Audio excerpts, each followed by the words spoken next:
C'est la première fois que dans notre pays, il faut le souligner, une institution culturelle est consacrée à la langue que nous avons en partage, ce bien immatériel de notre patrimoine. Et ça, c'était le véritable défi à relever pour son directeur, Paul Rondin.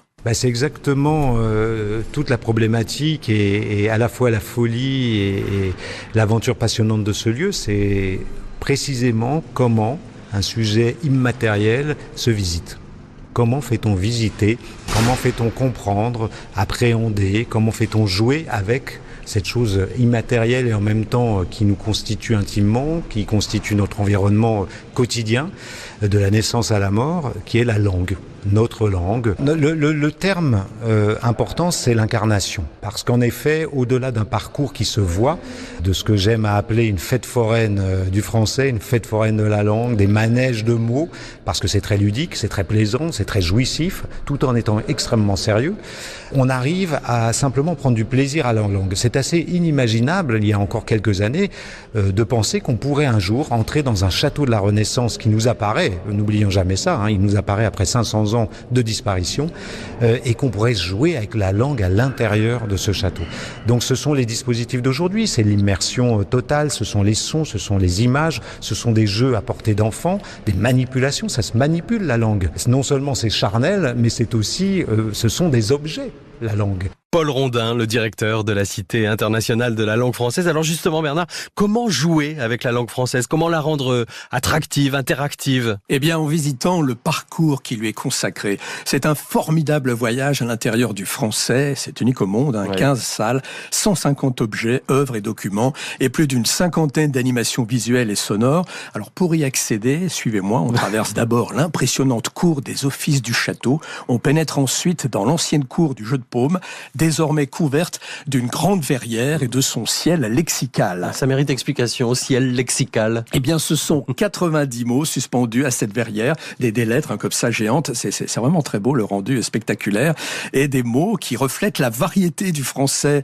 Exemple, les mots poésie, liberté, livre, mais aussi rap, wassingue, ça c'est le nom donné à la serpillière, chez moi dans le nord de la France. Vous m'apprenez quelque chose. Bouquin, courriel, le québécois divulgaché, pour ne pas dire spoiler, ou même chelou, enfin voilà les mots d'aujourd'hui.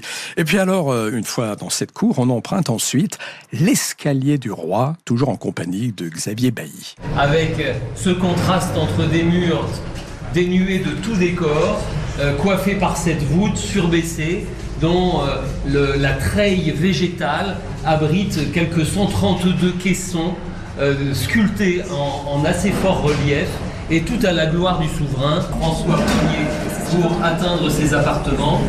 Nous sommes bien là dans la première Renaissance française, avec un décor qui est lui aussi totalement dédié à une nouveauté dans l'histoire de l'architecture européenne, un escalier rampe sur rampe. C'est l'un des premiers du genre en France. Il n'a pas d'équivalent.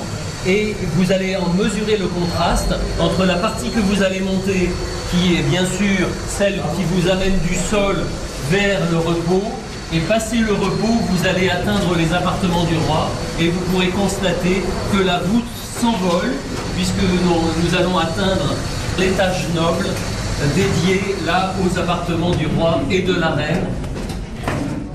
C'est formidable parce qu'en même temps on visite le château de Villers-Cotterêts. Oui, donc c'est là, Bernard, à l'étage qu'on entame la visite du parcours dédié à la langue française, l'attraction principale de cette cité internationale. Oui, et donc rien à voir avec une exposition traditionnelle. Tout est conçu ici sur le principe de l'interactivité, du jeu. Et alors l'une des animations qui rencontrera à coup sûr un franc succès, c'est la dictée.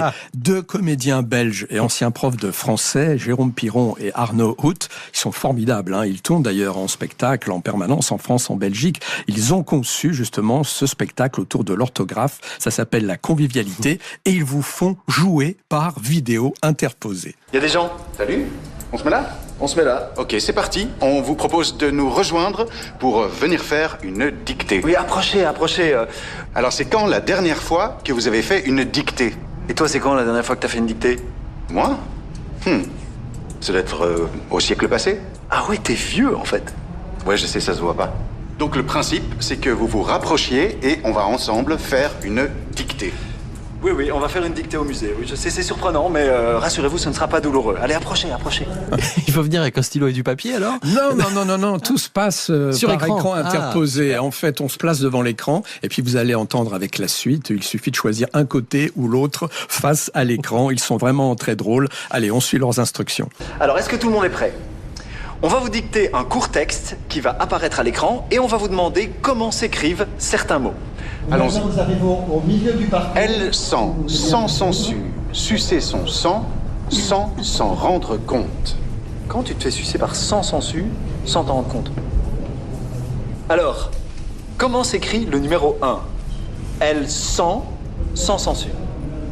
Si vous pensez que ça s'écrit S-E-N-T, vous vous placez à gauche. Si vous pensez que ça s'écrit S-A-N-S, vous vous placez à droite. Réfléchissez bien.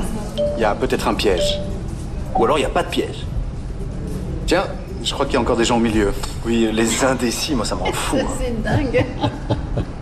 Bravo, vous avez reconnu le verbe sentir. On l'écrit S-E-N-T. Bon, ça me rassure, j'avais juste quand même pour le premier mot. Non, puis on s'est beaucoup amusé. Voilà. Donc vous avez compris, on choisit le côté droit, le côté Voilà. gauche. Moi, ça va face, plaire aux face, enfants, face ça, à l'écran. entre autres. Ah bah oui, mais même les adultes. Bah oui, bien sûr. Formidable.